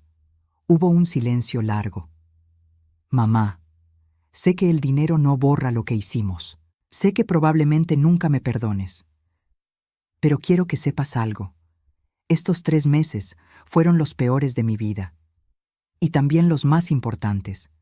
Porque entendí lo que se siente estar desesperado, sin opciones, dependiendo de la misericordia de alguien. Entendí lo que te hicimos sentir durante 3 años. Las lágrimas comenzaron a rodar por mis mejillas. Rodrigo, no espero que me perdones. Solo espero que algún día, cuando me veas, no sientas dolor. Eso sería suficiente para mí. Colgó antes de que pudiera responder. Y así llegamos al final de esta historia. Pero aún faltaba el cierre verdadero. El momento donde yo decidí qué hacer con todo lo que había ganado y con todo lo que había perdido. 3 meses después. Era septiembre. El aire comenzaba a refrescar en las mañanas. Las jacarandas florecían en el parque frente a mi departamento, pintando las banquetas de morado. Yo estaba en mi pequeña terraza, tomando café y pintando un lienzo, un paisaje de Oaxaca que había fotografiado en mi viaje con Hortensia. Los colores cálidos me hacían sentir en paz. Mi celular vibró. Era don Esteban. Buenos días, Amalia. ¿Tienes tiempo hoy? Hay algo que necesitamos discutir. ¿Pasó algo? Nada malo. Solo necesito que vengas al despacho. Llegué 1 hora después. Don Esteban me esperaba con una sonrisa misteriosa y una carpeta sobre el escritorio. Siéntate. Tengo noticias. ¿Qué tipo de noticias? Abrió la carpeta y sacó documentos. Rodrigo y Vanessa han cumplido religiosamente con todo. Pagaron la deuda completa hace 3 meses. Pero además, Han estado depositando dinero adicional en una cuenta de garantía. 500 pesos semanales. Como muestra de compromiso, dijeron. Me quedé sin palabras. ¿Por qué harían eso? Creo que realmente cambiaron a Amalia. O al menos están intentándolo. Miré los estados de cuenta. Efectivamente, ahí estaban los depósitos. Pequeños pero constantes. 20 semanas seguidas. Hay algo más, continuó don Esteban. Rodrigo me pidió que te diera esto. Me entregó un sobre. Lo abrí con manos temblorosas. Adentro había una carta escrita a mano. La letra de Rodrigo, esa que yo le había enseñado cuando tenía 6 años. Mamá, sé que una carta no borra 3 años de maltrato. Sé que el dinero no compra perdón. Pero necesito que leas esto, aunque nunca quieras volver a hablarme. Vanessa y yo vendimos la casa. Sí, aunque ya habíamos pagado la deuda, decidimos venderla. No podíamos seguir viviendo en un lugar que representaba todo lo que hicimos mal. Cada cuarto me recordaba cómo te tratamos, el comedor donde no te dejábamos sentarte, la sala que te prohibimos usar, esa bodega donde te tuvimos como si no fueras nadie. Vendimos la casa en 7 millones de pesos. Pagamos lo que quedaba de hipoteca, y con lo que sobró, hicimos algo que espero te haga sentir. No sé si orgullosa, pero al menos menos decepcionada. Donamos 2 millones de pesos a un refugio para personas mayores que sufren maltrato familiar. En tu nombre. El refugio ahora se llama Casa Amalia. También compramos un departamento pequeño, sin lujos. 2 recámaras, una sala sencilla. Aprendimos a vivir con menos. ¿Y sabes qué descubrimos? Que somos más felices así. Vanessa está trabajando. Dejó su obsesión con las apariencias. Vende repostería desde casa. Hace pies y pasteles. Le va bien. Yo sigo en mi trabajo, pero ahora ahorro cada peso. Ya no tenemos deudas. Mamá, nunca voy a dejar de arrepentirme. Cada noche, antes de dormir, pienso en ese trapeador, en tu cara cuando te lo dimos, en cómo te humillamos, y me duele tanto que quisiera regresar el tiempo. Pero no puedo. Solo puedo intentar ser mejor. No te pido que me perdones. Solo te pido que algún día, si nos cruzamos en la calle, no cambies de acera. Eso sería suficiente. Con amor y vergüenza eterna, Rodrigo. Las lágrimas corrían por mi rostro sin control. Don Esteban me pasó un pañuelo desechable en silencio. ¿Es verdad lo del refugio? Pregunté con voz quebrada. Completamente verdad. Yo ayudé con los trámites legales. El refugio existe. Ya está funcionando. Atiende a 10 personas mayores que fueron rescatadas de situaciones de abuso familiar. Me llevé las manos a la boca. Casa Amalia. Tu nombre está honrando algo hermoso, Amalia. Algo que nació del dolor, pero que se convirtió en esperanza para otros. Me quedé en silencio largo rato, procesando, sintiendo. ¿Qué quieres hacer?, preguntó don Esteban. Rodrigo no está pidiendo verte, solo quería que supieras. Doblé la carta con cuidado. Quiero pensar. Salí del despacho con la carta en mi bolso. Caminé sin rumbo por el centro. Pasé por la catedral, por el mercado, por las calles donde Sebastián y yo caminábamos de novios hace tantos años. Me senté en una banca del jardín principal. Observé a las palomas picoteando migajas, a las parejas jóvenes tomándose fotos, a los niños corriendo con globos, y entonces supe qué hacer. 2 semanas después, un sábado por la mañana, me paré frente al edificio donde ahora vivía Rodrigo. Era un edificio modesto, 4 pisos, fachada sencilla, sin portero. Toqué el timbre del departamento 3B. La voz de Vanessa sonó por el intercomunicador, nerviosa. ¿Quién? Soy Amalia. Silencio. Luego el sonido de la puerta abriéndose. Subí las escaleras despacio. Mi corazón latía fuerte, pero no de miedo. De algo diferente. Algo como esperanza cautelosa. La puerta del departamento estaba entreabierta. Entré. El lugar era pequeño pero limpio. muebles sencillos, sin ostentaciones. Olía a café recién hecho y a algo dulce horneándose. Rodrigo estaba parado en medio de la sala, con los ojos rojos. Vanessa detrás de él, con las manos entrelazadas, también llorando. «Mamá», susurró Rodrigo. No corría a abrazarlo. Todavía no estaba lista para eso, pero tampoco me quedé en la puerta. «Leí tu carta. Yo no esperaba que vinieras. Vine porque necesito decirte algo que tú necesitas escuchar y yo necesito decir». Me senté en el sofá. Ellos se quedaron de pie, como niños esperando un veredicto. Lo que me hicieron fue imperdonable y voy a cargar con esa herida el resto de mi vida. No puedo simplemente olvidar 3 años de humillaciones. No funciona así. Rodrigo asintió, las lágrimas rodando. Pero, continué, tampoco puedo cargar con el odio, porque el odio pesa, Rodrigo. Pesa tanto como la tristeza, y yo ya no quiero cargar cosas pesadas. «¿Qué significa eso?», preguntó Vanessa con voz temblorosa. «Significa que no voy a olvidar, pero voy a intentar perdonar, no por ustedes, por mí, porque yo merezco paz». Me puse de pie. Vi lo que hicieron con el refugio, vi los depósitos constantes, vi cómo vendieron la casa aunque no tenían que hacerlo. Y veo que al menos están intentando cambiar. «Mamá, nosotros…», levanté la mano. «No quiero que me digan nada ahora, solo escuchen. Voy a darles mi número nuevo, voy a permitir que me escriban, no prometo responder siempre, no prometo visitas frecuentes, pero voy a dejar la puerta entreabierta, solo entreabierta. Si ustedes realmente cambiaron, con el tiempo, tal vez esa puerta se abra más». Rodrigo se desplomó en el sofá, sollozando. «Gracias, mamá, gracias. No me agradezcas.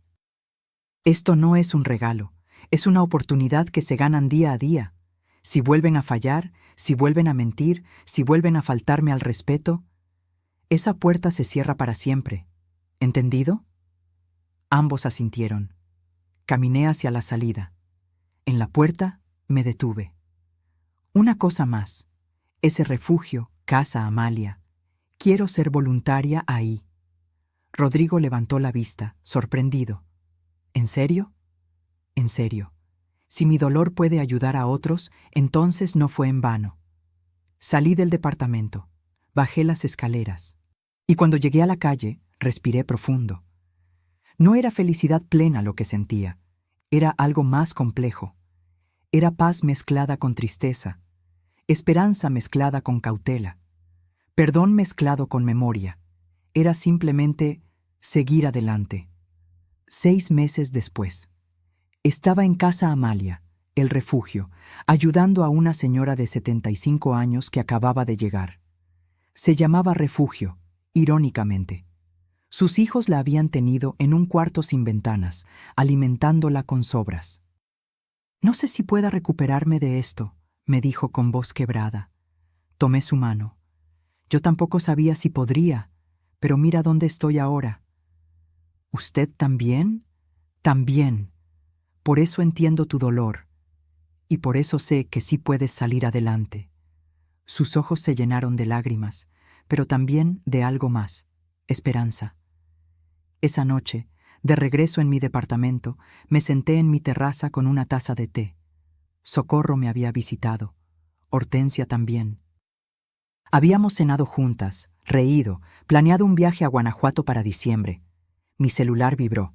Era un mensaje de Rodrigo. No era el primero. En 6 meses me había escrito cada semana. Mensajes cortos, respetuosos. Nunca pidiendo nada, solo compartiendo su vida. «Mamá, Vanessa horneó un pay de manzana con tu receta. Salió perfecto. Nos acordamos de ti. Te mandamos un abrazo». Esta vez, por primera vez en meses, respondí. «Me alegra que la receta les haya salido bien. Cuídense». Era poco. Pero era un paso, porque yo había aprendido algo en todo este proceso. El perdón no significa olvidar.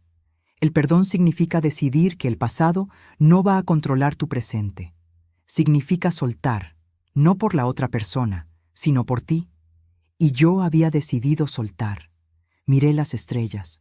Pensé en Sebastián, en cómo él me había enseñado que el amor verdadero nunca humilla, nunca rebaja, nunca pisotea.